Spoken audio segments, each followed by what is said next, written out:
apa namanya? Baik, Bismillahirrahmanirrahim. Assalamualaikum warahmatullahi wabarakatuh. Waalaikumsalam warahmatullahi wabarakatuh. Alhamdulillah rabbil alamin wassalatu wassalamu ala asrafil anbiya'i wal mursalin nabiyina Muhammadin wa ala alihi wa ashabihi wa man tabi'ahum bi ihsan ila yaumiddin tsumma amma ba'd. Pertama-tama bersyukur kita kepada Allah dengan mengucapkan alhamdulillah, salawat dan salam semoga Allah limpah curahkan kepada Nabi kita Muhammad sallallahu alaihi wasallam. Yang kami hormati Ketua STAI Al-Hidayah Bogor, Bapak Dr. Unang Wahidin MPDI, yang kami hormati Al-Ustadz Dr. Muslim Hafizahullah Ta'ala selaku pemateri pengajian mahasiswa STAI Al-Hidayah Bogor yang kedua ya di tahun akademik 2021-2022. Insya Allah beliau akan menyampaikan tema yang sangat menarik sekali untuk kita pelajari, yaitu dengan tema membumikan la ilaha illallah ya. Kami hormati juga teman-teman ya, mahasiswa-mahasiswi STAI Al-Hidayah Bogor, ahlan wa sahlan, selamat bergabung di program pengajian mahasiswa. Bagi teman-teman yang belum mengisi link absensi, kami harap untuk mengisi link absensinya karena ini adalah program yang sifatnya wajib khususnya bagi mahasiswa semester 1 sebagai syarat untuk sidang komprehensif dan juga pengaruh nilai dari mata kuliah Islamic Worldview gitu ya. Dan teman-teman yang ingin bertanya, jawab, nanti berdiskusi dengan pemateri kita bisa mengirimkan pertanyaannya di kolom chat ya, atau juga nanti mengangkat tangannya. Kami akan membuka antrian untuk bertanya secara langsung kepada pemateri kita. Baik, langsung saja tidak panjang lebar, saya akan mempersilahkan kepada pemateri kita, yaitu Al-Ustadz Dr. Muslim MM Hafizahullah Ta'ala untuk menyampaikan tausiah dengan tema membumikan la ilaha illallah. Kepada Al-Ustadz kami persilahkan. Baik, sebelumnya suaranya terdengar bagus? Enggak? Terdengar, Ustaz, terdengar dengan jelas, Ustaz. Baik, bismillahirrahmanirrahim. Baik, bismillahirrahmanirrahim. Assalamualaikum warahmatullahi wabarakatuh. Waalaikumsalam warahmatullahi wabarakatuh.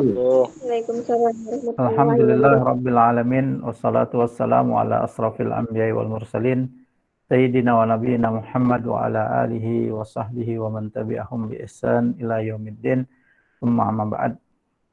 Yang saya hormati Ustaz Budi selaku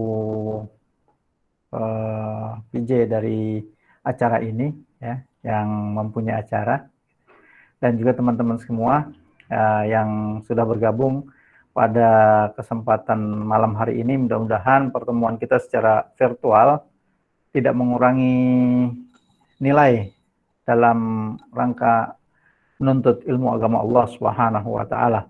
Semoga pertemuan ini mendatangkan kebaikan, keberkahan buat kita semua, dan Allah tambahkan kita semua ilmu yang bermanfaat. Teman-teman sekalian, hari ini materi kita tentang yang tadi sudah disampaikan, yakni membumikan la ilaha illallah. Apa yang dibumikan? Tentu kita tahu bahwa la ilaha illallah adalah kalimat yang sangat agung sekali bagi kita kaum muslimin. Maka di sini tentu yang dimaksudkan membumikan adalah bagaimana nilai-nilai kandungan kalimat la ilaha illallah bisa kita terapkan dalam kehidupan kita, bisa kita aplikasikan dalam kehidupan kita. Karena kalimat la ilaha illallah bukan cuma sekedar ucapan di lisan, bukan cuma sekedar lafaz yang kosong akan makna, tapi justru kalimat la ilaha illallah adalah kalimat yang sangat agung, kalimat yang dengannya untuk tujuannya semua kita diciptakan oleh Allah Subhanahu wa Ta'ala. Untuk inilah Allah Subhanahu wa Ta'ala menciptakan seluruh makhluk-makhluknya. Jadi kalau kita lihat keutamaannya itu, maka tentu ini satu hal yang perlu benar-benar kita pahami dengan baik, karena inilah tujuan kita pada hakikatnya berada di muka bumi ini. Maka untuk itu seringkali kalimat ini terdengar oleh kita, ya bahkan kita rasakan kalimat ini setiap saat kita dengar, ya atau bahkan kita lafadzkan. Tapi terkadang yang sangat ironis, ya, nilai ini atau nilai-nilai yang ada di dalam kandungan kalimat la ilaha illallah kurang teraplikasikan dalam kehidupan kita, gitu ya. Kalau kita katakan kalimat la ilaha illallah adalah al-Islam, bahwa kalimat la ilaha illallah adalah kunci dalam memasuki Islam, atau kalimat la ilaha illallah adalah Islam itu sendiri, maka tentu yang dimaksud adalah bagaimana kosongnya kita, ya, kaum muslimin dari penerapan kalimat la ilaha illallah ini, gitu. Nah, Ana tentu ingin memulai materi hari ini dari nilainya dulu, gitu ya, kandungannya dulu. Sebab kita tidak akan bisa mengerti nilai yang sangat besar kandungan di dalamnya kecuali kita mengerti makna yang terkandung di dalamnya dan apa rukun yang harus kita tunaikan. Nah, ini penting sekali. Terkadang kita mengucapkan kalimat la ilaha illallah, kalau ditanya apa rukun la ilaha illallah? Ya kalau kita ditanyakan, kita sering ya, kalau kita bicara tentang fikih, bicara tentang sholat, apa rukun sholat? Ya, apa rukun saum? Gitu. Apa rukun wudu? Gitu. Padahal itu semua kita kerjakan dengan anggota badan, ya, amal ibadah yang kita kerjakan dalam kehidupan kita sehari-hari. Sedangkan la ilaha illallah ini hanya sekedar ucapan yang kalau kita katakan atau kita mau aplikasikan dalam kehidupan nyata di kehidupan kita hari-hari, kita sering kebingungan apa rukun la ilaha illallah, gitu. Apa makna la ilaha illallah? Kalau artinya mungkin kita sudah mengerti dengan baik bahwa la ilaha illallah secara harfiah adalah tidak ada ilah, tidak ada Tuhan illallah kecuali Allah. Itu secara harfiahnya. Padahal kalau kita mau melihat secara kenyataan bahwa tidak ada Tuhan selain Allah, buktinya banyak Tuhan-Tuhan lain yang diibadahi selain Allah Subhanahu wa taala. Banyak yang dianggap Tuhan, tanda kutip ya. Banyak dianggap Tuhan, dianggap mempunyai kedudukan seperti Tuhan, gitu kan? Dan diibadahi, diberikan sesembahan, diberikan sifat-sifat ketuhanan. Apa itu sifat-sifat ketuhanan? Ya mungkin sebagiannya mungkin bisa menyembuhkan, ya, bisa memberikan manfaat, bisa menghilangkan mudarat. Itu kan padahal sifat-sifat ketuhanan. Tapi itu sering kita berikan kepada yang lainnya. Padahal di sisi lain kita sudah sering kali mengucapkan kalimat la ilaha illallah. Bahkan kita jadikan kalimat la ilaha illallah zikir harian kita bagi seorang muslim. Nah, di sini Anda nggak bicara tentang makna secara mendalam, ya, tentang makna la ilaha illallahnya. Tapi Anda ingin memulai itu maknanya sedikit dan bagaimana kita dapat merealisasikan nilai-nilai yang terkandung dalam kalimat la ilaha illallah dalam kehidupan kita.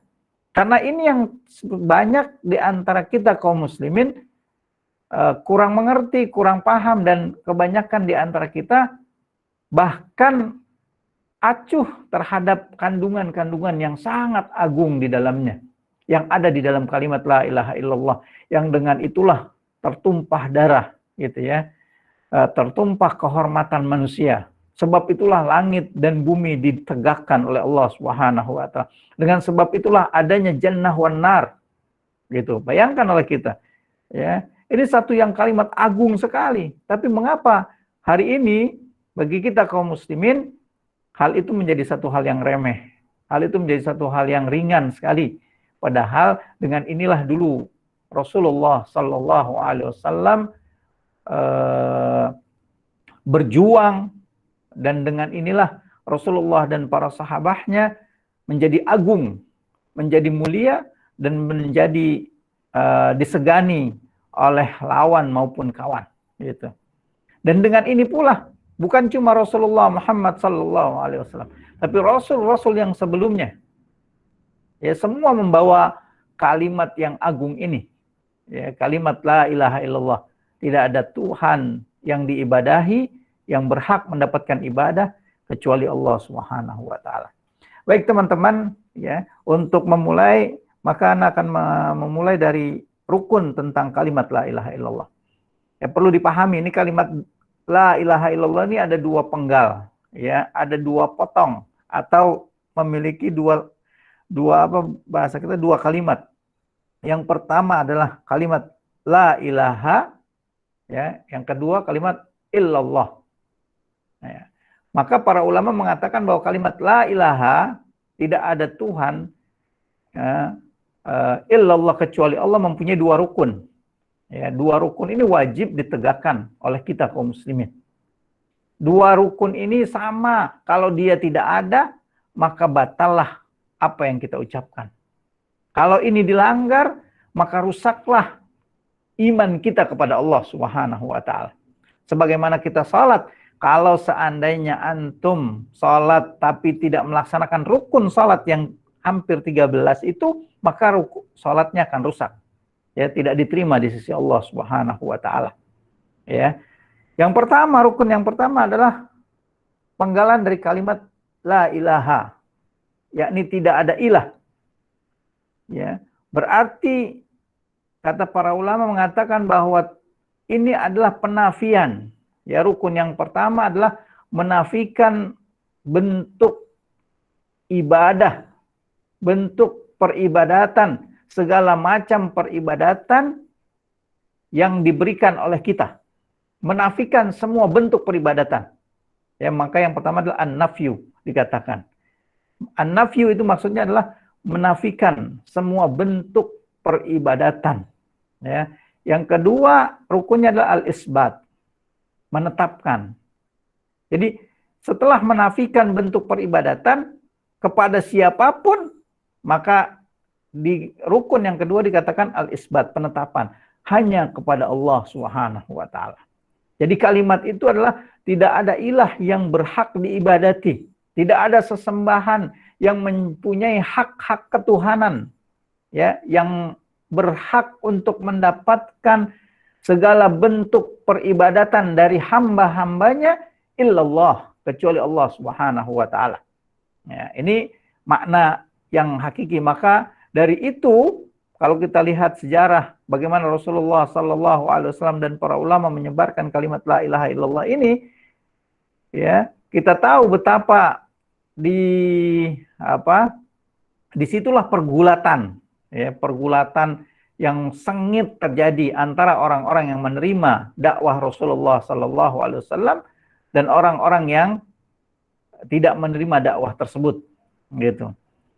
Ya. Jadi untuk itulah maka kita lihat orang-orang yang mengerti kalimat la ilaha illallah ini enggan untuk mengucapkan itu. Maka ketika Rasulullah datang kepada kaum Quraisy dengan mengatakan qulu la ilaha illallah, ucapkanlah oleh kalian la ilaha illallah, tuflihu, kalian akan beruntung, gitu ya. Maka orang-orang Quraisy pada saat itu langsung menyanggah Rasulullah sallallahu alaihi wasallam. Apa kata mereka? Ya Muhammad, apakah engkau akan menjadikan Tuhan-Tuhan yang banyak ini Tuhan yang satu? Mereka mengerti sekali kalimat itu. Jadi mereka tidak beriman terhadap kalimat la ilaha illallah karena mereka berat, karena mereka tidak menerima bahwa hanya menjadikan Allah itu sebagai Tuhan yang satu, yang esa, yang diibadahi, ya, yang memiliki sifat-sifat ketuhanan. Karena Tuhan kita tahu bahwa pada saat itu masyarakat menyembah Tuhan-Tuhan yang banyak, ya, yang diwakilkan oleh berhala-berhala yang ada di sekitar mereka.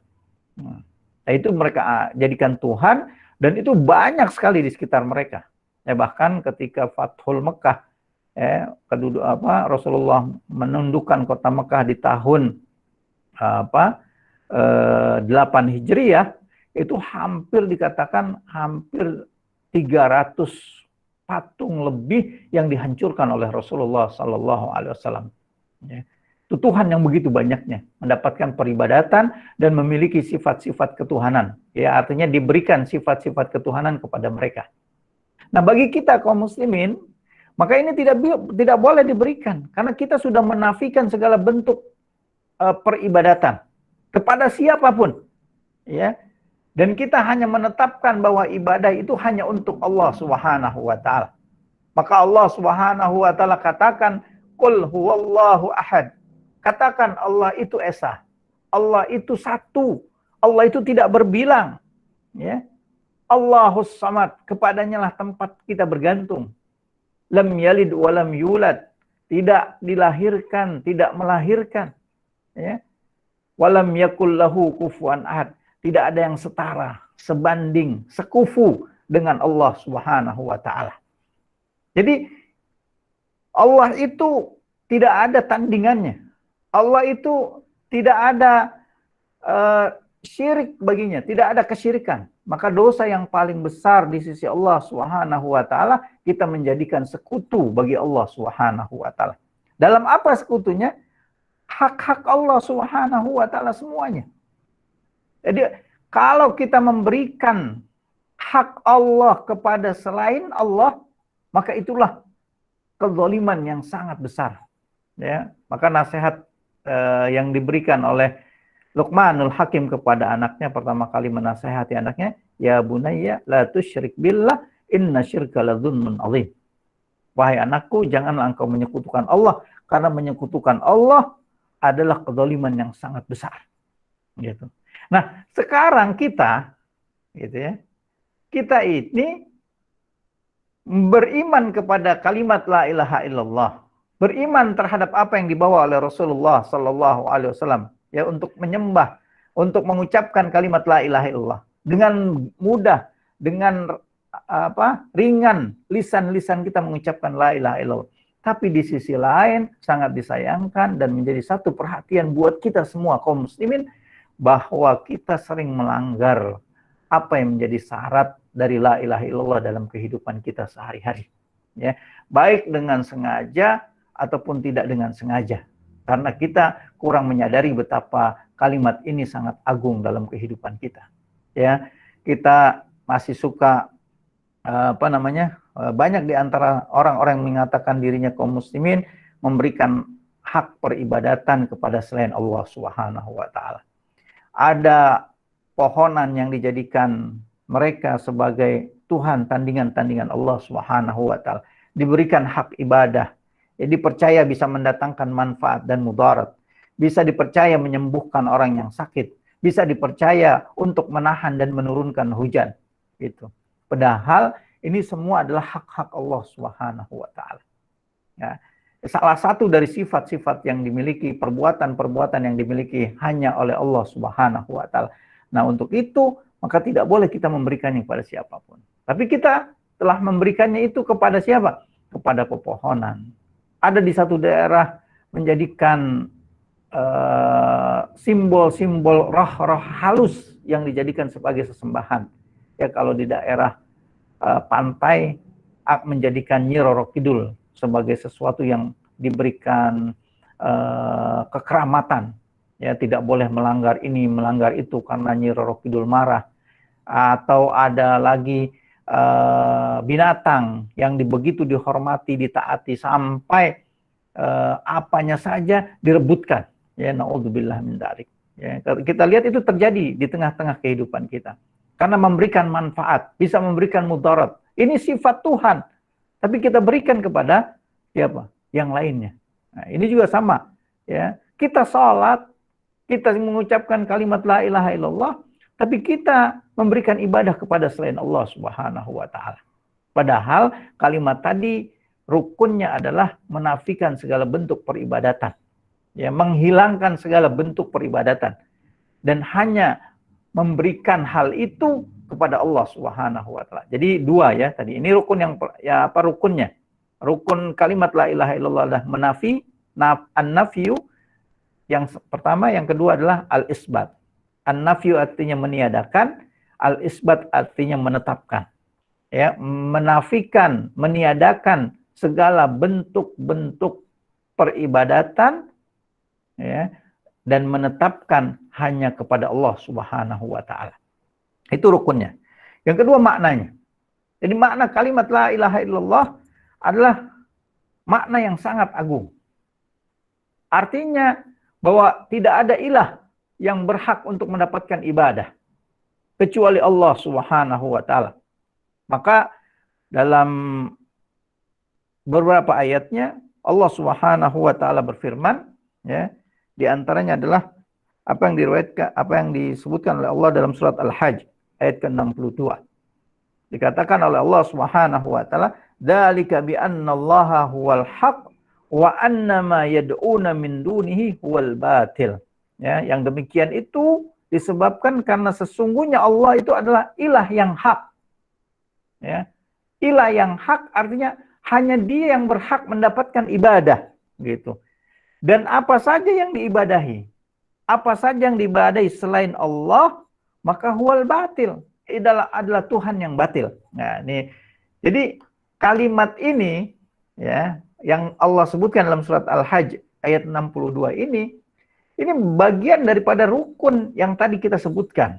Ya, para ulama menyebutkan rukunnya itu, ini terjemah apa yang dikatakan oleh Allah Subhanahu wa taala. Bahwa Allah lah Tuhan yang hak. Artinya Tuhan-Tuhan lain yang diibadati, yang diberikan sesembahan, yang dimintai pertolongan, yang dimintai kesembuhan, yang dipercayai mendatangkan manfaat dan mudarat, mengetahui yang gaib, adalah Tuhan yang batil. Ya, selain Allah. Bahwa yang hak, yang mengetahui yang batin, mengetahui yang gaib, menyembuhkan, menghidupkan, memberikan rezeki, memberikan jodoh, yang menentukan segala sesuatu dalam kehidupan ini hanyalah Allah Subhanahu wa taala. Itu maksud daripada ayat tadi. Jadi, teman-teman sekalian, bahwa ketika kita sudah mengucapkan kalimat ini, tidak boleh lagi ada dalam kehidupan kita sesuatu yang bisa meragukan kita atau menjadikan atau memalingkan kita dari hak-hak yang harus kita tunaikan kepada Allah Subhanahu wa taala. Lalu bagaimana sih konkretnya ketika kita katakan ingin membumikan kalimat la ilaha illallah? Ya, ini ada beberapa hal ya untuk bisa kita mengerti lebih jauh lagi tentang membumikan nilai-nilai la ilaha illallah dalam kehidupan kita. Ada beberapa hal. Ini bukannya ini ya. Ini bukan pembatasan yang Anda sebutkan. Ya, kalau ada yang mau ditambahkan yang berdasarkan nas-nas Al-Quran dan hadis-hadis sahih, silakan. Ya. Anda hanya menyebutkan beberapa halnya saja untuk lebih memahamkan kita, mendekatkan pemahaman kita tentang kalimat la ilaha illallah yang harus kita aplikasikan dalam kehidupan kita.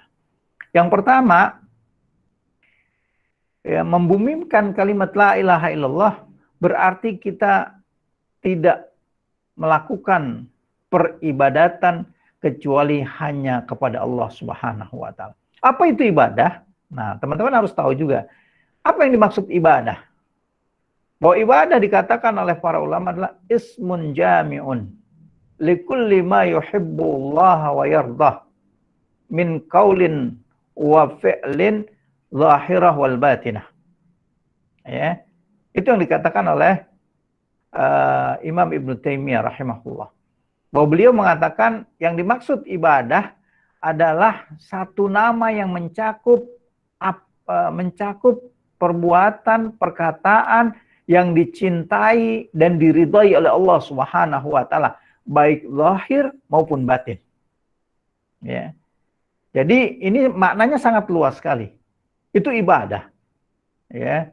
Nah, kita tidak memberikan ibadah. Ada ibadah itu dalam dalam kita, dalam Islam itu dibagi dua. Ada ibadah mahdah dan ada ibadah ghair mahdah. Ya. Kalau ibadah mahdah, mungkin kita lebih mudah untuk tidak memberikannya kepada yang lainnya.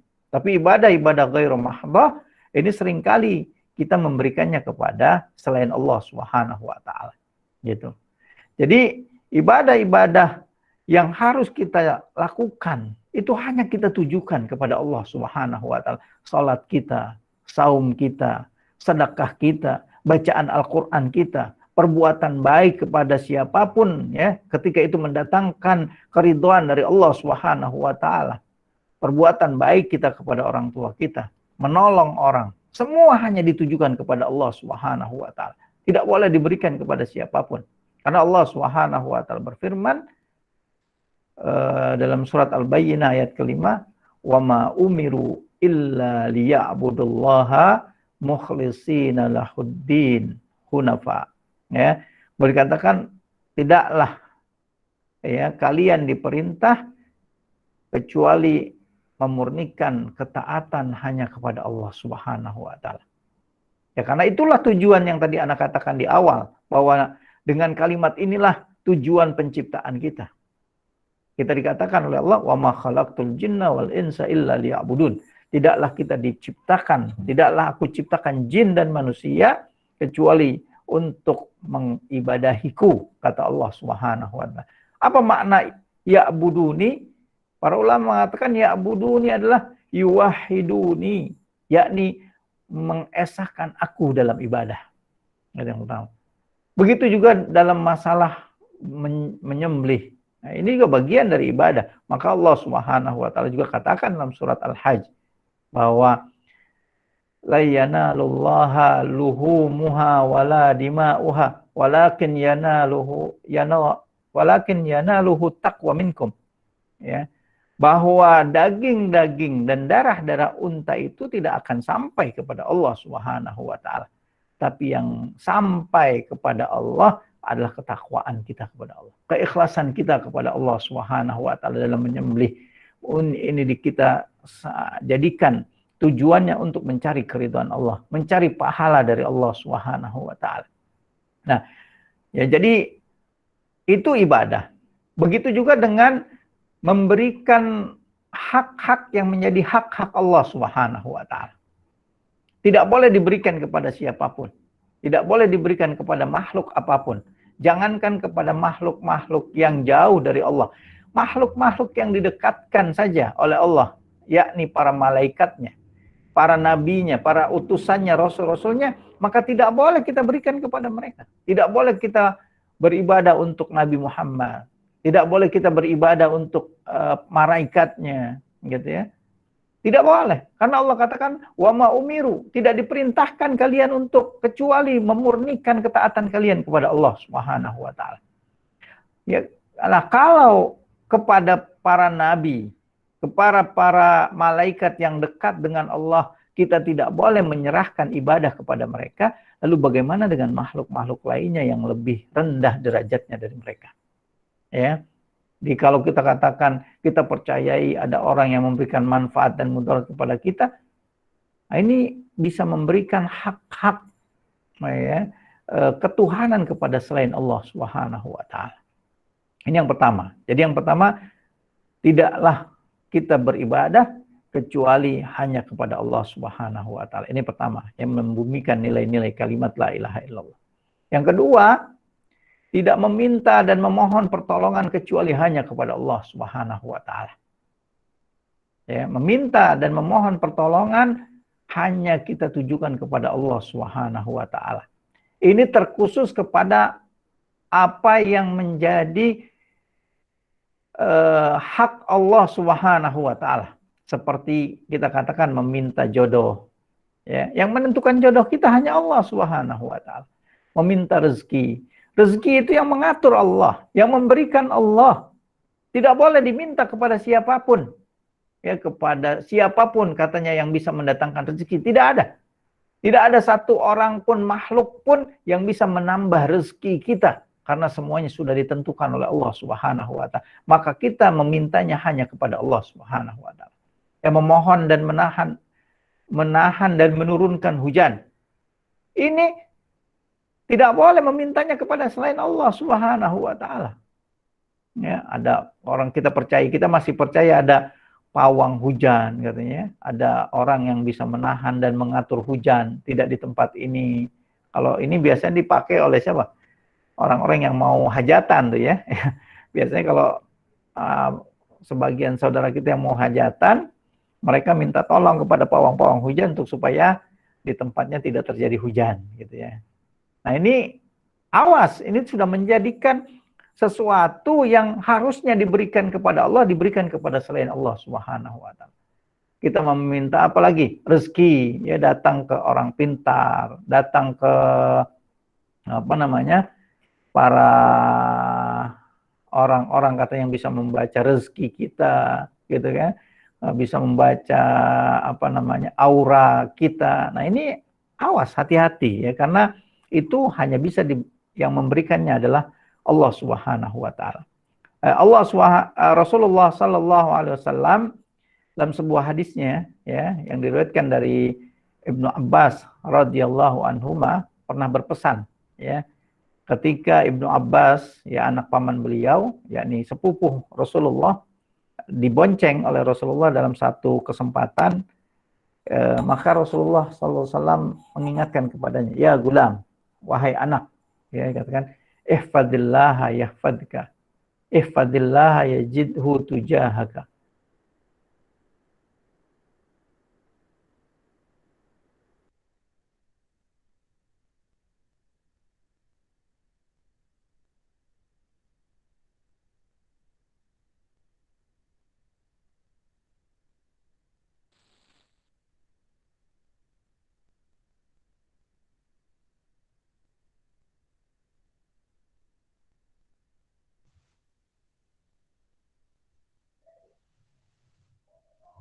Ustadz kemana ya?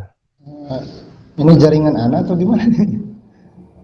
Iya, mohon maaf. Sepertinya sinyalnya ini ya terputus ya. Cek. Ya, halo. Cek. Halo. Ya, suaranya Ustaz tadi terputus, Ustaz. Terputus ya? Iya, Tat. Sekarang sudah ini lagi, Ustaz. Sudah bisa, Ustaz. Baik.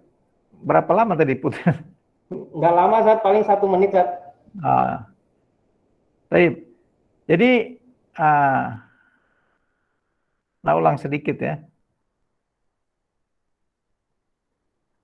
Bahwa kita memberikan hak permohonan, permintaan pertolongan, ya, permintaan bantuan kepada yang hanya bisa memberikannya Allah itu tidak dibolehkan. Ya. Karena kita sudah mengucapkan kalimat la ilaha illallah. Jadi kalau kita meminta sesuatu, memohon sesuatu yang itu menjadi hak Allah semata, maka harus kita berikan kepada Allah Subhanahu wa taala. Seperti tadi saya contohkan, memohon hujan, ya, memohon rezeki, memohon jodoh, memohon keturunan, itu hanya diminta kepada Allah, tidak boleh diminta kepada siapapun.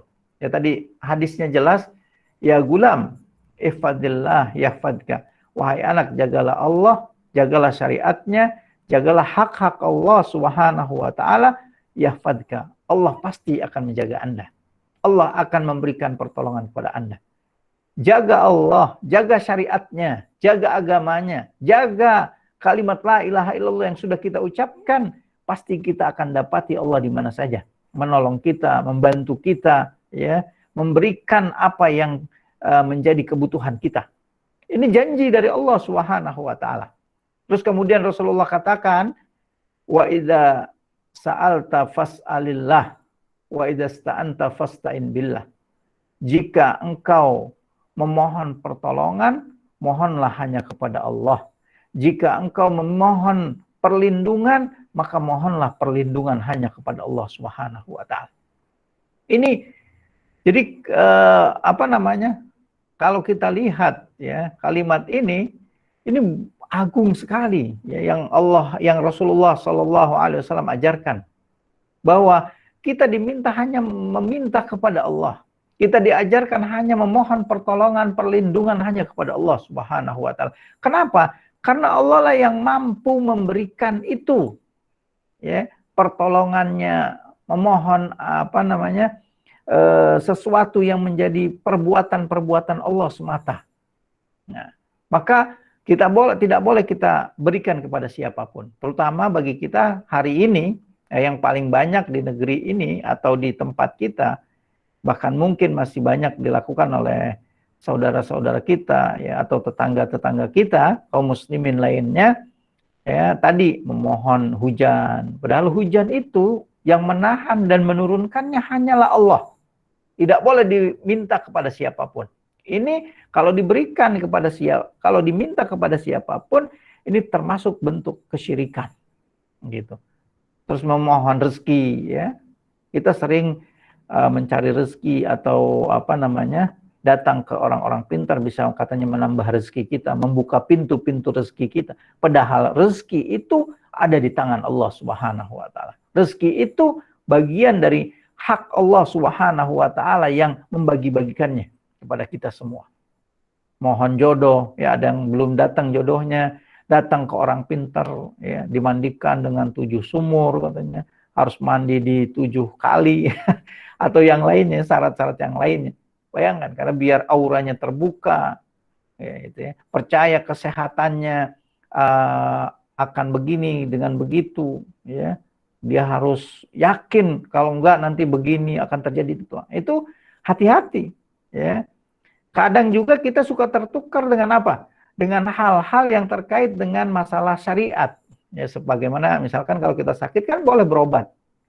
Ya. Kita itu kalau sakit boleh berobat. Tapi terkadang kita menjadikan berobat itu sebagai sebuah keyakinan, kesembuhan ada di situ. Nah, itu yang juga sering terjadi dengan kita. Yang juga harus kita perhatikan. Ya. Seakan-akan yang memberikan kita kesehatan itu dengan berobatnya. Padahal ketika kita melakukan perobatan, itu hanya syariatnya saja. Yang menyembuhkan tetap harus kita sandarkan hanya kepada Allah Subhanahu wa taala. Gitu. Ya, seringkali apalagi sekarang nih, ya, di saat pandemi begini, ya, yang terjadi hampir di seluruh dunia, gitu ya. Nah, kita seakan-akan mudarat dan tidak mudarat, sakit dan sehat kita hanya digantungkan kepada virus, gitu. Padahal virus itu hanya bagian dari alat yang Allah Subhanahu wa taala tentukan, gitu. Tetap keyakinannya harus kepada Allah Subhanahu wa taala. Tidak ada yang bisa memberikan kita mudarat kecuali apa yang Allah Subhanahu wa taala tentukan atas kita, gitu. Bukan semata-mata virusnya, tapi itu semua bagian dari ketentuan Allah. Ini keyakinan kita, gitu. Walaupun sebabnya ada virus, gitu ya. Itu sebabnya. Tapi sebab awalnya, sebab hakikinya adalah Allah Subhanahu wa taala. Tidak boleh disandarkan seperti kita mencari rezeki. Rezeki itu datangnya dari Allah. Besarnya berapa, akan kita dapat berapa, semuanya datang dari Allah Subhanahu wa taala, bukan karena kerajinan atau kemalasan seseorang saja, gitu. Berapa banyak orang yang rajin tapi rezekinya juga tetap serat. Berapa orang yang kerjanya santai, rezekinya berlimpah. Itu banyak kejadian di tengah-tengah kehidupan kita. Begitu semua hal, ya. Kita hanya yakin bahwa semuanya ditentukan oleh Allah, walaupun ada syariatnya. Syariat itu hanya menjadikan kita orang-orang yang senantiasa beramal, berusaha. Tapi tidak boleh kita bergantung kepada apa yang kita laksanakan, kita jalankan. Seakan-akan kalau kita sudah berobat, kalau kita sudah berolahraga, seakan-akan ini menjadi kesehatan dan terjamin dari tidak tertular penyakit. Enggak, gitu ya. Hati-hati, gitu. Bahwa kesehatan, sakit, dan sehat kita yang menentukan Allah. Mati dan hidup kita yang menentukan Allah. Gitu. Bukan karena ini dibawa rumah sakit jadi meninggal. Kalau teman saya sakit nggak dibawa ke rumah sakit juga nggak apa-apa. Gitu. Banyak orang keyakinan begitu juga. Ini kesalahan juga, gitu ya, bahwa hal-hal seperti itu tidak boleh keluar dari kaum muslimin. Bahwa yang menentukan sakit, sehat, mati, hidup kita Allah. Cuman sebabnya aja macam-macam. Dan sebab itu hanya dijadikan sebagai syariat buat kita kaum muslimin. Tapi asal dari musababnya adalah Allah Subhanahu wa taala yang kita yakini. Ya, yang memberikan dan mampu untuk memberikan itu. Itu yang kedua. Ya. Jadi kita tidak beribadah kepada Allah. Yang kedua, tidak meminta kecuali hanya kepada Allah Subhanahu wa taala. Yang ketiga, yang juga kita perlu perhatikan, meyakini semua yang terjadi atas ilmu, kehendak dan ketetapan dari Allah Subhanahu wa taala. Ya. Jadi apapun yang menimpa seseorang, ya, menimpa diri kita semuanya, itu semua sudah ada di dalam ilmu Allah ada di dalam kehendak Allah, sudah ditetapkan oleh Allah Subhanahu wa taala. Ya. Harus diyakini. Jadi kita harus menerima itu semua. Nah, maka kadang kita merasa berat dalam menerima satu musibah, ya, sebabnya kita tidak meyakini bahwa ini adalah kehendak dari Allah Subhanahu wa taala. Gitu. Jadi merealisasikan kalimat la ilaha illallah itu adalah dengan bahwa semua yang terjadi dalam kehidupan kita semuanya sudah ditentukan oleh Allah Subhanahu wa taala. Dalam surat At-Taubah ayat 51, Allah Subhanahu wa taala berfirman, "Qul la yusibana illa ma kataballahu lana huwa maulana wa 'alallahi falyatawakkalul mu'minun." Ya. Katakanlah ya Rasulullah, katakan ya Muhammad, la yusibana, tidak akan ada yang menimpa kami illa ma kataballahu lana, kecuali apa yang sudah Allah catat atas kita semua. Wa maulana, dialah penolong kami, pelindung kami. Wa 'alallah, dan kepada Allah lah sehendaknya orang-orang yang beriman itu bertawakal. Bergantung hanya kepada Allah Subhanahu wa taala. Meyakini bahwa semuanya sudah Allah tetapkan, semuanya sesuai dengan kehendak Allah, semuanya ada atas ilmu Allah Subhanahu wa taala. Ya, bahkan dalam surat Al-Hadid ayat 22 dan 23 Allah Subhanahu wa taala berfirman, "Ma asaba min musibatin fil ardi wala fi anfusikum illa fi kitabim min qabli an nabra'aha. Inna dzalika 'alallahi yasir." Bayangkan. Ya, Allah katakan ma asaba min musibah. Tidak ada satu musibah pun yang menimpa di muka bumi ini. Jadi pandemi ini sudah ditentukan oleh Allah Subhanahu wa taala. Mau dia rekayasa, mau apapun, semuanya itu pun bagian dari kehendak Allah Subhanahu wa taala. Ya. Fil ardi, baik di muka bumi, wala fi anfusikum, dan tidak juga di diri-diri kalian. Illa fi kitab, kecuali telah dituliskan di dalam Alkitab. Sudah dicatat oleh Allah Subhanahu wa taala di dalam kitabnya. Min qabli an nabraha, sebelum kami menciptakan. Jadi sebelum penciptaan langit dan bumi bahkan, ya, semua akan apa yang terjadi dalam kehidupan ini sudah Allah Subhanahu wa taala tetapkan 50.000 tahun sebelum penciptaan langit dan bumi. Bayangkan. Ya. Maka kalau begitu, kita hanya bisa memasrahkan. Jika dia satu kebaikan buat kita menimpa kita, kita bersyukur atas apa yang Allah Subhanahu wa taala anugerahkan, dan kita membelanjakannya atau menghabiskannya nikmat itu di atas ketaatan kepada Allah Subhanahu wa taala. Dan jika itu keberatan kepada kita semua, maka kita harus bersabar di dalam menghadapinya. Ya. Jadi ketika itu semua datang, untuk apa tujuannya? Kalau keberuntungan, kalau kesenangan, wala tafrahu bima atakum, jangan terlalu senang, gitu ya. Jangan terlalu berlebihan bergembiranya. Jadi kalau itu keberatan, jangan terlalu bergembira. Kalau itu kesedihan, jangan terlalu sedih dalam menerimanya, karena semuanya perkara yang termaktub, perkara yang sudah Allah Subhanahu wa taala tentukan atas kita semua. Ya. Nah, ini bagaimana kita merealisasikan bahwa kita sudah beriman terhadap kalimat la ilaha illallah. Ya, ini penting sekali dalam kehidupan kita, karena banyak sekali dalam kehidupan ini sesuatu yang kadang-kadang kita meyakininya kok begini ya dalam kehidupan ini, kok begitu ya, gitu ya. Jarang kita katakan bahwa ini adalah takdir dan ketetapan Allah Subhanahu wa taala. Gitu. Dan kita jalani dengan bagaimana yang dicontohkan oleh Rasulullah sallallahu alaihi wasallam. Kalau itu satu kesenangan, satu kegembiraan, kita bersyukur. Kalau itu satu keberatan, satu penderitaan, satu hal yang kita alami merupakan bagian yang berat, maka kita sabar atas itu semua. Dan yang keempat, ya ini mungkin yang terakhir, dari apa yang bisa kita katakan bagaimana kita merealisasikan kalimat la ilaha illallah dalam kehidupan kita adalah kita banyak berzikir dengan kalimat ini.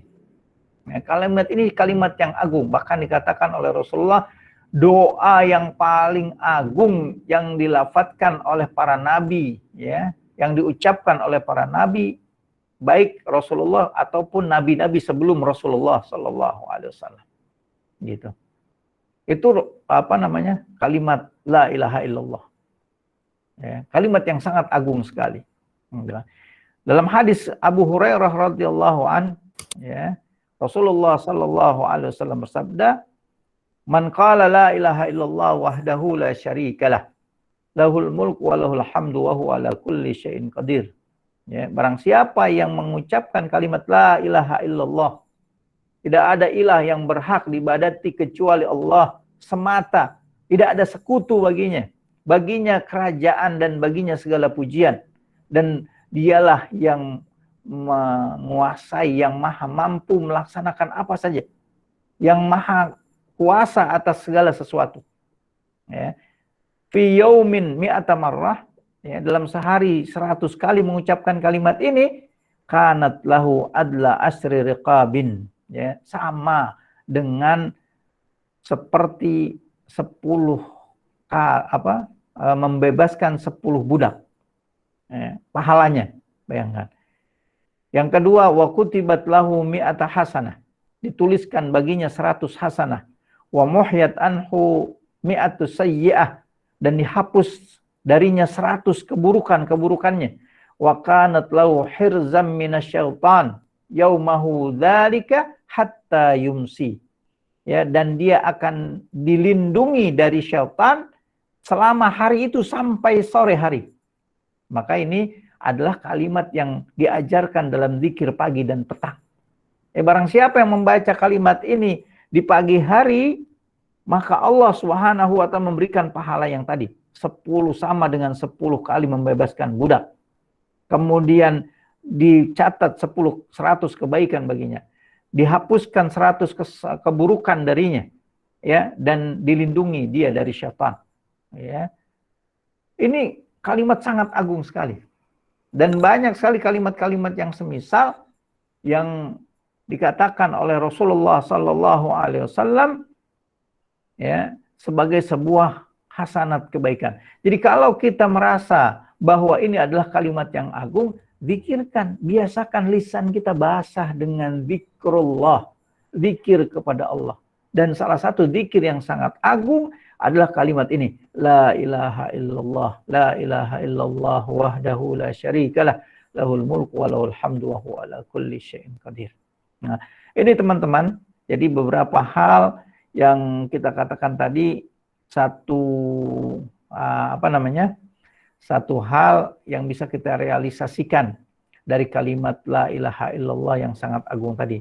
Mulai kita mengetahui maknanya, ya, mengetahui rukunnya, dari itu kita harus menerapkannya dalam kehidupan kita. Yang tadi kita katakan 4 poinnya adalah tidak beribadah kecuali hanya kepada Allah. Yang kedua adalah bahwa kita menjadikan apa tadi?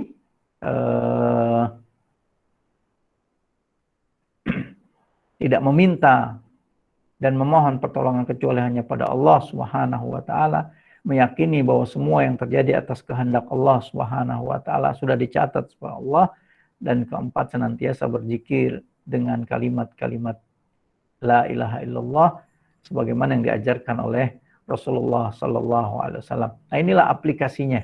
Maka barang siapa yang melaksanakan ini, maka Allah Subhanahu wa taala akan menjamin dalam kehidupannya, menjaganya, menolongnya, sebagaimana yang tadi disebutkan dalam hadis Ibnu Abbas radhiyallahu anhu. Mungkin ini Ustaz Budi yang bisa disampaikan, bisa kita lanjutkan sisa waktunya dengan tanya jawab. Allah. Baik, jazakumullah khairan katsiran kepada Ustaz Dr. Muslim yang telah memberikan tausiah tentang membumikan la ilaha illallah. Selanjutnya, sebelum kita lanjutkan ke sesi diskusi atau tanya jawab, bagi teman-teman yang mau bertanya lewat pesan singkat, dikirim saja di kolom chat. Kalau mau bertanya secara langsung, silakan ngantri ya, angkat tangannya, nanti kita akan panggil satu persatu namanya, seperti itu. Nah, sebelum kita lanjut ke tanya jawab, saya LDPBA, kami dari tim LDPBA menginformasikan bagi yang belum mengisi link absensi, tolong diisi link absensinya. Kemudian insya Allah di pertemuan-pertemuan berikutnya kita akan berpindah ke link Zoom meeting ya. Zoom meeting ini karena kapasitas maksimal untuk Google Meet ternyata hanya 100 orang, sehingga banyak teman-teman kita di luar sana yang mau masuk tidak bisa karena penuh gitu ya. Nah ini insya Allah di pertemuan-pertemuan berikutnya kita akan pindah ke Zoom meeting. Maka di setiap program pengajian dan program-program LPDA yang lainnya nanti kita akan ubah untuk link pertemuannya seperti itu. Nah itu informasi terkait dengan kendala malam hari ini. Ada beberapa mahasiswa yang belum tidak bisa bergabung karena kapasitas maksimal ya di di Google Meet ini hanya 100 orang. Baik, kita lanjut ke sesi diskusi tanya jawab. Di sini sudah ada yang mengangkat tangan, ada Pak Chandra Wijaya dan Bu Anissa ya. Saya persilakan ke Pak Chandra dulu ya. Silakan Pak Chandra.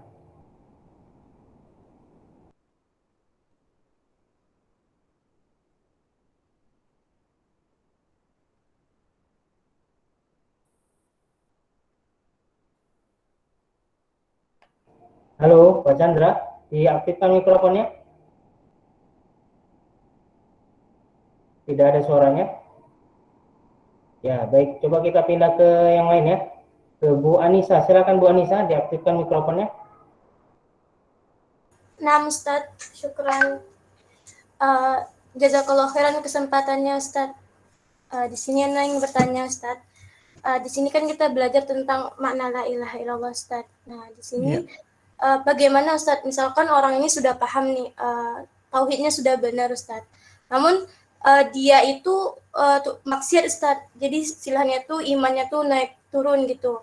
Nah, kemudian terkadang dia berbuat maksiat gitu, Ustaz. Tapi dia tahu itu dosa gitu, Ustaz. Namun dia nggak bisa kayak ketika dia melakukan maksiat itu dia nggak bisa kayak ngontrol dirinya gitu, Ustaz. Dia sudah berusaha mencari solusi dan yang lainnya, tapi tetap terjatuh ke maksiat itu, Ustaz. Itu gimana ya, Ustaz? Baik, terima kasih Ibu Anissa ya. Silakan Ustaz langsung ditanggapi. Baik, Ibu Anissa tadi ya. Begini, jadi perlu dipahami juga ketika kita bicara iman, memang iman itu yazid wa yanqus, itu bertambah ya dan berkurang. Bertambah yazid bitta'ah wa yanqusu bil ma'siyah. Ya, bertambah dengan ketaatan dan berkurang dengan kemaksiatan. Dan kalau kita lihat pemahaman Ahlus Sunnah wal Jamaah tentang makna dosa dan iman, yaitu bertingkat-tingkat. Ya, karena sebagaimana disabdakan oleh Rasulullah SAW bahwa iman itu banyak cabangnya, bahkan hampir 60 atau 70 cabang. Yang paling tinggi kalimat la ilaha illallah.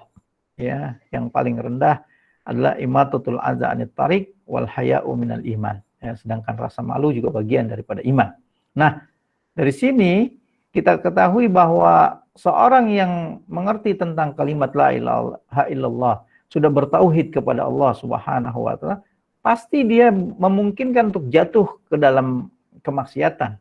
Ya, karena dalam hadis lainnya Rasulullah katakan, kullu bani Adam khatta'un. Ya, seluruh bani Adam tanpa terkecuali pasti dia akan jatuh ke dalam kesalahan. Ya, dan bermaksiat itu bagian dari keniscayaan yang nggak mungkin kita nggak berdosa gitu. Tapi di situ dikatakan wa khairul khatta'in at-tawwabun. Sebaik-baik orang yang berdosa adalah yang kembali kepada Allah, yang bertaubat kepada Allah Subhanahu wa taala. Jadi siapapun dia pasti bertobat. Tapi orang-orang yang beriman itu harus segera kembali kepada Allah Subhanahu wa taala. Tidak israr, tidak tetap terus-terusan di dalam dosa dan kemaksiatannya. Dia selalu langsung dalam surat apa itu dikatakan dalam surat Al-Furqan itu di ayat-ayat terakhir itu ciri-ciri dari orang-orang beriman salah satunya dikatakan adalah ya wa idza fa'alu fahisyatan, apabila dia jatuh ke dalam fahisyah ya, perbuatan dosa dan kemaksiatan, maka dia ingat kepada Allah, fastaghfara lidzunubihim. Kemudian dia senantiasa istighfar terhadap dosa dan kemaksiatan yang dikerjakan. Bukan berarti kita juga bermudah-mudahan di dalam masalah dosa ini, bukan. tapi kita berusaha senantiasa untuk tidak jatuh ke dalam dosa, gitu ya. Dengan cara apa caranya? Nah, ini cara-cara yang harus diperhatikan, gitu ya. Cara-caranya adalah kita terus menyibukkan diri dalam hal-hal yang baik, dalam ketaatan. Sebab salah satu ciri dari orang yang mudah jatuh ke dalam kemaksiatan adalah banyak waktu yang dia ada padanya, tapi tidak digunakan kepada yang baik, ya, dalam ketaatan, gitu. Nah, karena hanya ada dua dalam kehidupan ini. Kalau kita tidak dalam kebaikan, pasti ada dalam kemaksiatan. Maka untuk menjadikan itu tidak sibukkan diri dengan kebaikan-kebaikan. Dan salah satu menyibukkan diri dengan kebaikan adalah tadi, ya, mulai dari belajar, gitu kan. Kemudian mencari lingkungan, bi'ah itu lingkungan, ya, teman-teman sejalan, seperjuangan, gitu, yang senantiasa bisa mendekatkan diri kepada ketakwaan. Jangan kalau terus kemudian dia harus mengenali dirinya. Maksudnya mengenali dirinya gimana? Maksudnya gini, dia itu kelemahannya di mana? Dia suka jatuh ke dalam dosa yang mana, gitu. Kalau dia jatuh dalam dosa yang sering berulang, ya dia hindari hal-hal yang bisa mengulangi itu. Ana contohkan, ya. Misal siapa tadi yang bertanya? Ukhti Anissa, ya. Kalau seandainya Ukhti Anissa suka berbuat maksiat di kala sendirian, nah, jangan sering-sering bersendirian, gitu. Harus apa? Harus bersama banyak teman-teman. Kan gitu ya, kan ada orang juga, Ana bukan menuduh, tapi mencontohkan maksudnya. Kalau kita sering jatuh ke dalam dosa di saat kesendirian, maka kita harus membatasi diri, jangan sering-sering sendirian. Kenapa? Karena setan dengan mudah akan menggoda kita. Kan ada orang yang bermaksiat kalau di tengah orang malu, tapi kalau di kesendirian dia melakukan maksiat. Atau misalnya apa dosanya? Dia suka membicarakan orang. Nah, jangan banyak ngomong, gitu ya. Ya, berbicara itu salah satunya. Tapi yang paling penting adalah berilmu tentang menambah ilmu, karena dengan menambah ilmu kita akan menambah kedekatan dengan Allah Subhanahu wa taala.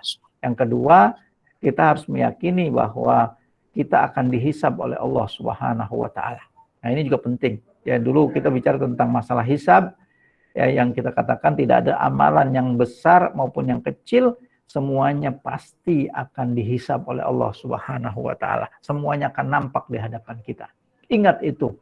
Jadi ingat akhirat, ingat hisab, ini bisa mengerem, ya, keterjatuhan kita kepada kemaksiatan.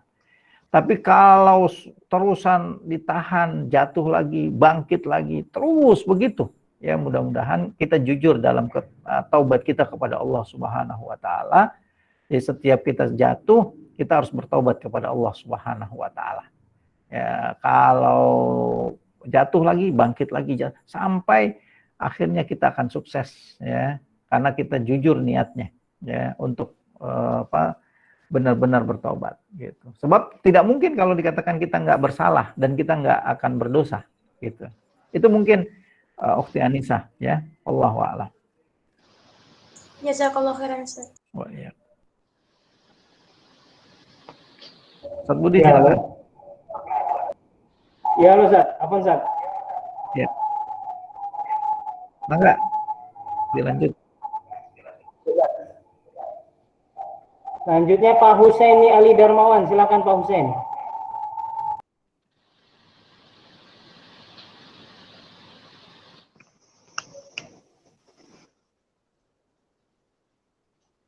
Halo, Pak Husain. Diaktifkan mikrofonnya, Pak. Jaringan kayaknya, Ustaz. Jaringan, ya. Satrio Dwi Prakoso, silakan, Pak. Syukron. Bismillahirrahmanirrahim. Assalamualaikum warahmatullahi wabarakatuh. Waalaikumsalam. Afwan, Ustaz, Ane mau Ya. bertanya. Ya. Kan seandainya ada seseorang udah paham nih masalah dakwah atau tauhid, tapi kenapa dia ini masih percaya dengan namanya ilmu hitam atau namanya ilmu yang kayak Nyi Roro Kidul gitu, kayak kepercayaan gitu. Kenapa itu Ustaz? Ya berarti yang paling mudah buat kita, langsung aja Ustaz Budi ya. Ya, baik, Ustaz.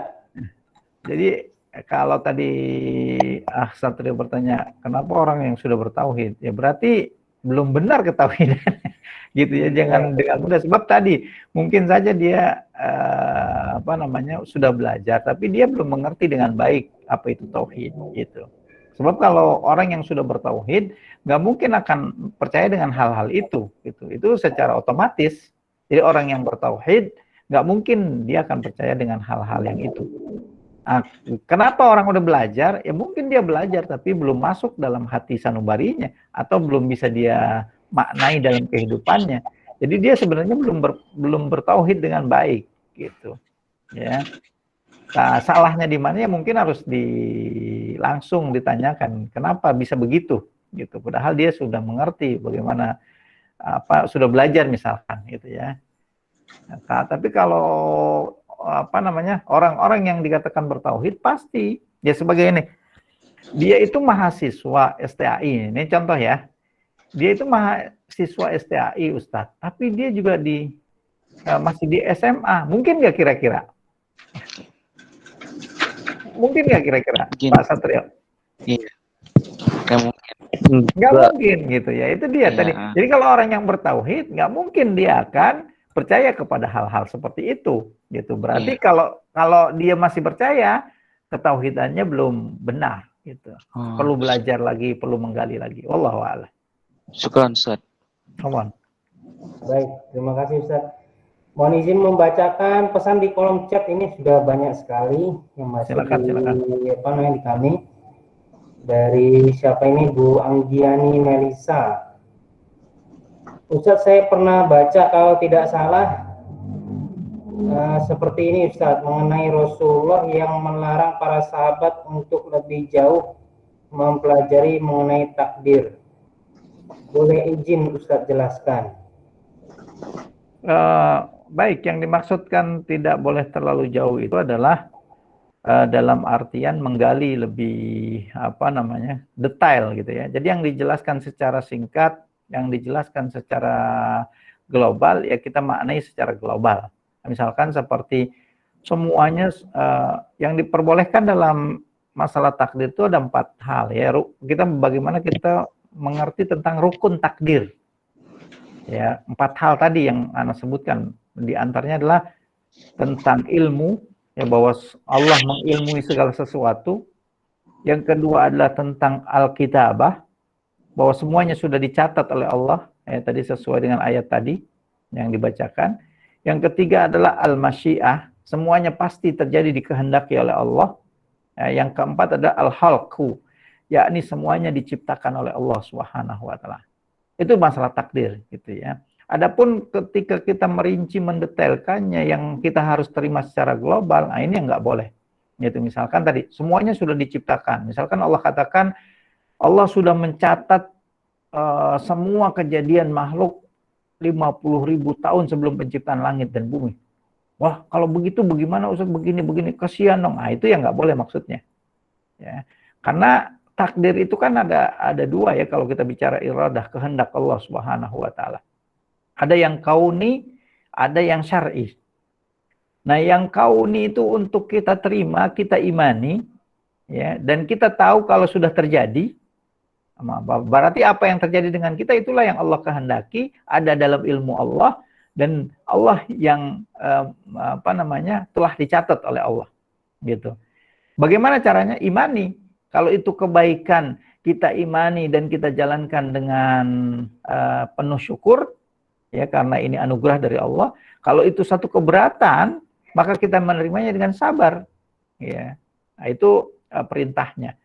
Dan ada yang disebut dengan takdir syar'inya, iradah syar'iyahnya. Nah, iradah syar'iyahnya itulah yang harus kita jalankan, gitu. Bagaimana yang Allah minta, bagaimana yang Allah ajarkan atas kita, Allah syaratkan atas kita, yang Allah Subhanahu wa taala perintahkan atas kita, gitu ya. Jadi kita jangan menyibukkan diri dengan apa yang sudah ditakdirkan secara kauninya, tapi kita harus menyibukkan diri dengan apa syariatnya yang Allah Subhanahu wa taala inginkan kepada kita, gitu. Jadi kalau mendalam maksudnya itu merincinya yang tidak dirinci oleh syariat itu yang nggak boleh, gitu. Wallahu a'lam. Ya baik Ustaz, masih di pesan singkat ini Ustaz, masih ada pertanyaan yang sama dari Bu Dita, Sari, sama Bu Ratu ini.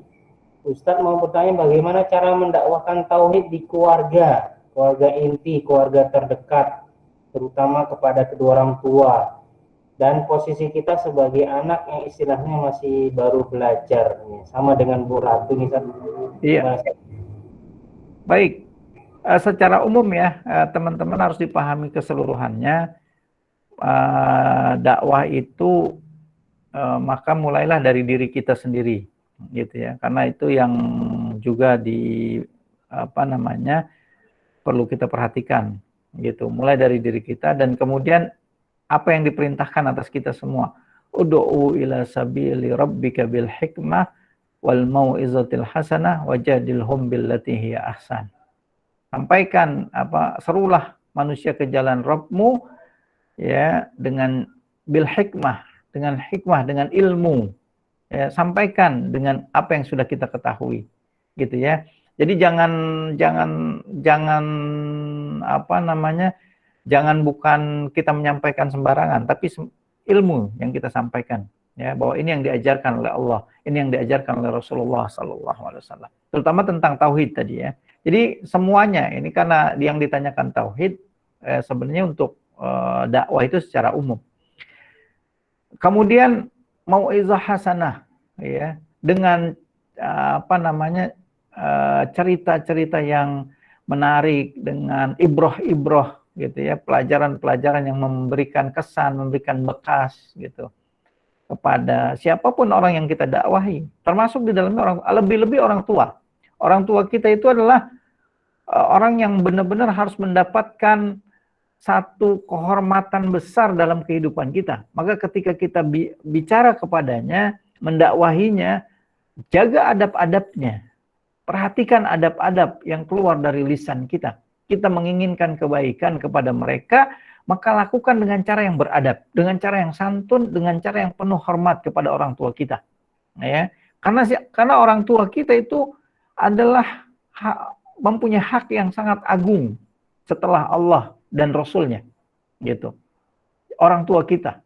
Ya, jangan dengan kata-kata yang kasar, apalagi baru sekali, dua kali menyampaikan, kita sudah berani tinggi suaranya, merasa benar, seakan-akan nggak ada adab sama sekali, nggak punya sopan santun sekali. Itu jangankan sama orang tua, orang lain saja kalau kita dakwahnya asal-asalan, ya tanpa hikmah dan dengan keras, pasti lari dari kita. Lebih-lebih orang tua kita. Dakwahkan mereka. Kemudian yang kedua, kalau dakwah Anda pada jujur kepada Allah Subhanahu wa taala, bukti kejujuran itu adalah dengan mendoakan mereka. Jadi ketika kita sudah memberitahu kepada mereka dan mereka belum menerima, doakan dengan banyak doa. Ya Allah, tunjuki orang tua saya, beri hidayah tauhid kepadanya, beri hidayah sunnah kepada mereka berdua. Mereka orang yang saya sangat cintai, sangat saya sayangi. Begitu. Itu kejujuran seorang dai, seorang yang menyeru ke jalan Allah Subhanahu wa taala. Jadi siang hari, kata para ulama katakan, siang hari mereka mengingatkan orang tentang Allah, malam hari dia bangun berdoa kepada Allah. Artinya mengingatkan Allah tentang orang tersebut. Ya Allah, tolong orang tua saya. Ya Allah, hidayahi si fulan. Ya Allah, beri hidayah si fulan. Si fulan hidayah, ya Allah. Teman dekat saya, orang tua saya, kakak saya, siapa saja. Nah, itu cara yang terbaik dalam mendakwahkan mereka. Selebihnya kalau secara dakwahnya, materi dakwahnya, silakan antum semua lebih kenal dengan orang tua antum. Apakah orang tua antum yang senang baca, ya kasih buku. Apakah orang tua antum senang diajak diskusi, ajak diskusi. Apakah orang tua antum, kalau belum juga bisa, ajak ngaji, gitu ya. Kalau belum juga bisa, dengerin radio yang islami, radio dakwah, gitu ya. Amanah saja, lihat itu metodenya, gitu. Tapi intinya adalah tadi, dengan bil hikmah wal mau'izatil hasanah wajadilhum billati hiya. Apalagi orang tua. Kalau kita mau diskusi, jangan mengeluarkan kata-kata yang kasar, jangan meninggikan suara di hadapan mereka, jangan memanjangkan mata kepada mereka, menajamkan pandangan kepada mereka. Hindari hal-hal itu dan insya Allah mereka akan mendengar dakwah kita. Baik Ustaz, terima kasih Ustaz atas jawabannya. Jazakumullah khairan katsiran. 6. Teman-teman masih ada yang mau bertanya, silakan angkat tangan. Pak Husaini Ali Darmawan, Pak Chandra, silakan Pak Chandra. Baik Ustaz, Bismillahirrahmanirrahim. Apaan Ustaz, jaringan di sini agak kendala Ustaz. Mungkin Anda yang bertanya Ustaz. Ya, Baik, Bismillahirrahmanirrahim. Tadi Anda juga Afwan di sini juga jaringannya jadi Ustaz Muslim jelasin tadi nggak kedengaran dengan jelas Ustaz. Yang ingin Anda tanyakan apa saja syarat-syarat yang membatalkan la ilaha illallah Ustaz. Mungkin itu Ustaz. Syukran jazakumullah khair. Apa saja syaratnya? Apa saja syarat yang membatalkan ya la ilaha illallah. Lagi Pak Chandra, cukup? Salah Ustaz, syukran Ustaz. Syukran. Ya. Pak Husaini Ali Darmawan ada? Bu Restu, silakan Bu Restu.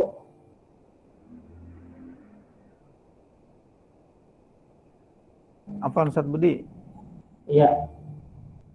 Baik Ustaz, mohon izin melanjutkan pertanyaan Ustaz dari Iya, Pak Chandra. silakan, tadi mati sendiri. Habis baterainya. Iya Ustaz. Apa saja syarat yang membatalkan la ilaha illallah Ustaz? Iya. Berarti bukan syarat yang membatalkan.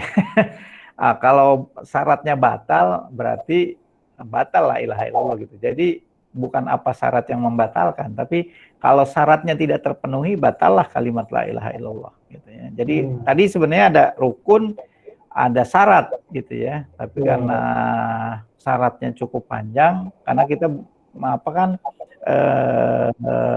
bahasanya tentang membumikan kalimat la ilaha illallah. Tapi secara umum syarat la ilaha illallah itu yang pertama adalah al-ilmu ya. Harus berilmu tentang kalimat la ilaha illallah. Ya, tadi katakan al-ilmu. Kemudian yang kedua adalah al-yaqin. Ya, harus ada keyakinan dalam diri kita. Gitu. Jadi kita sudah mengilmui la ilaha illallah. Maka kalau dalam Al-Qur'an itu katakan fa'lam annahu la ilaha illallah. Ilmuilah tentang la ilaha illallah. Gitu ya.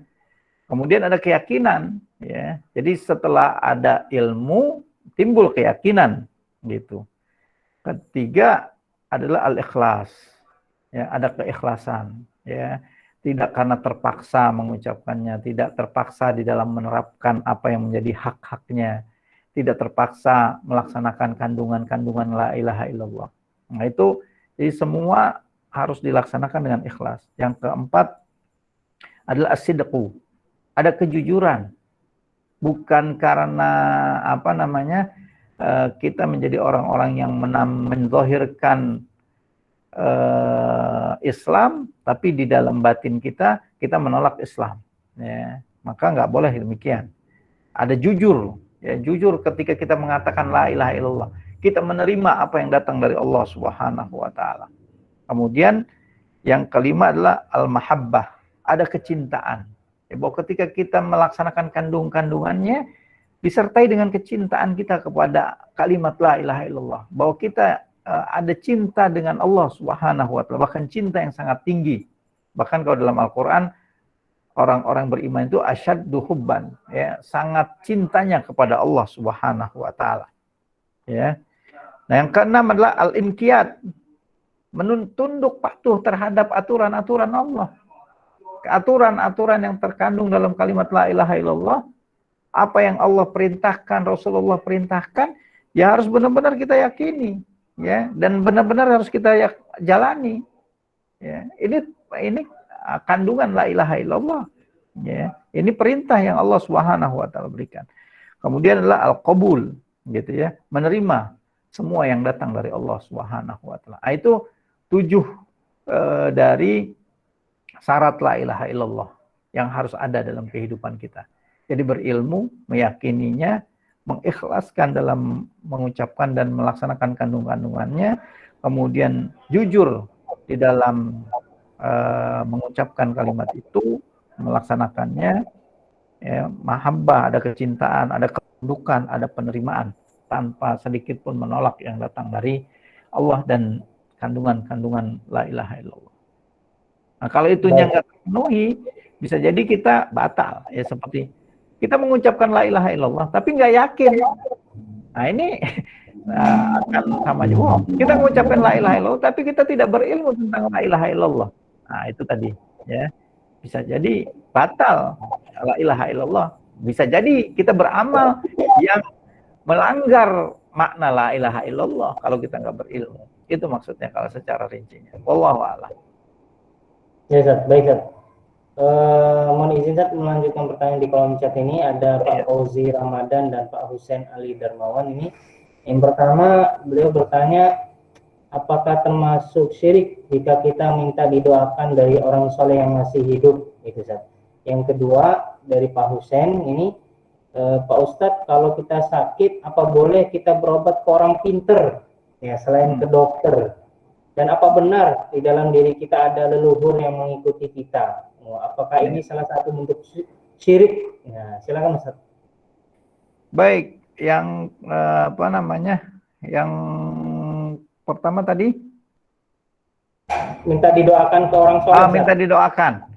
Jadi gini, minta didoakan oleh orang yang orang lain itu dibolehkan, ya, asal syaratnya orangnya hadir, ya, ada di hadapan kita, kemudian minta didoakan, gitu ya. Jadi bukan mengalap berkah, gitu ya. Jadi dia berdoa kepada Allah Subhanahu wa taala untuk kebaikan kita, gitu. Itu dibolehkan, ya.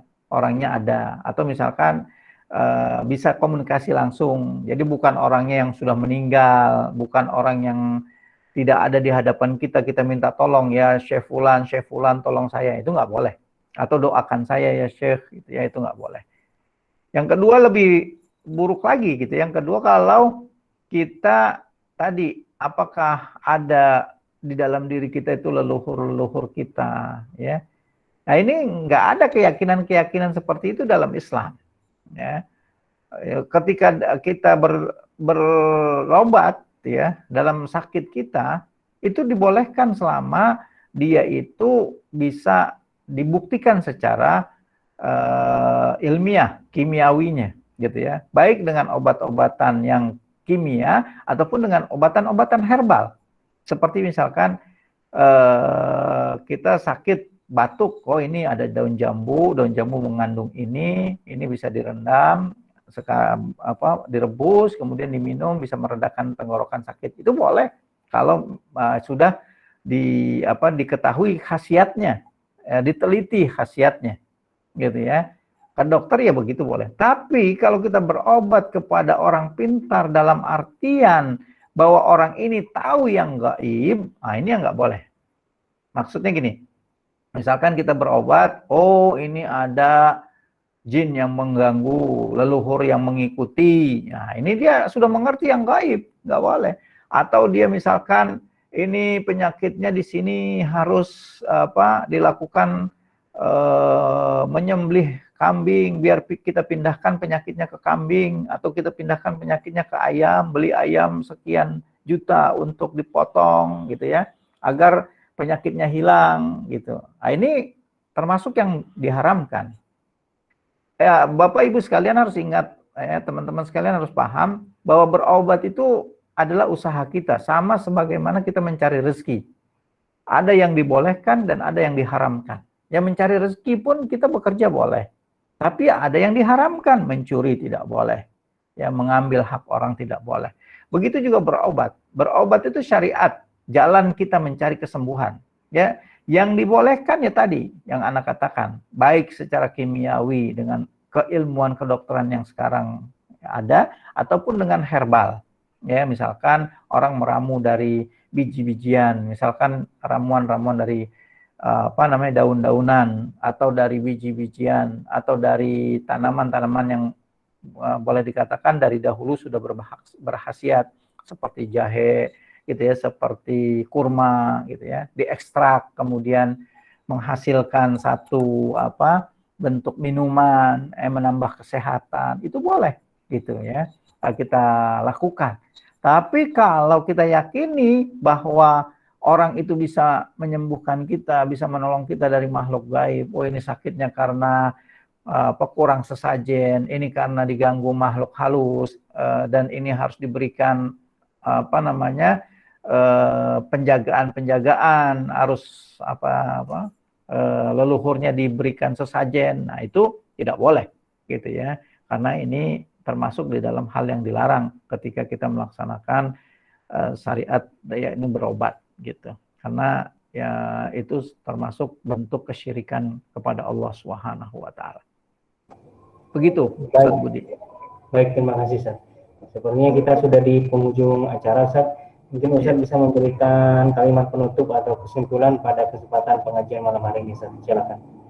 Baik, teman-teman sekalian, ya, di akhir sebagai sebuah kalimat penutup dari Ana ingin memberikan kepada kita semua satu dorongan untuk terus belajar gitu ya, untuk terus meningkatkan keilmuan kita, terutama dalam hal yang sangat penting buat kita, yakni tentang agama kita, tentang Islam. Dan dari agama yang sangat penting ini, yang dasarnya adalah akidah kita, yang harus kita murnikan hanya untuk Allah, yang harus kita berikan hanya untuk Allah, yang tidak boleh kita sekutukan Allah dengan siapapun.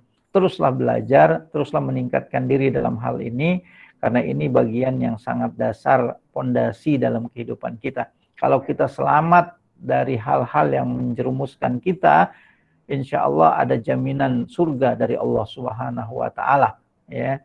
Karena orang-orang yang bertauhid, walaupun dia melakukan dosa besar, pada akhirnya ya dia akan masuk surga, walaupun dia harus dicuci dulu di neraka.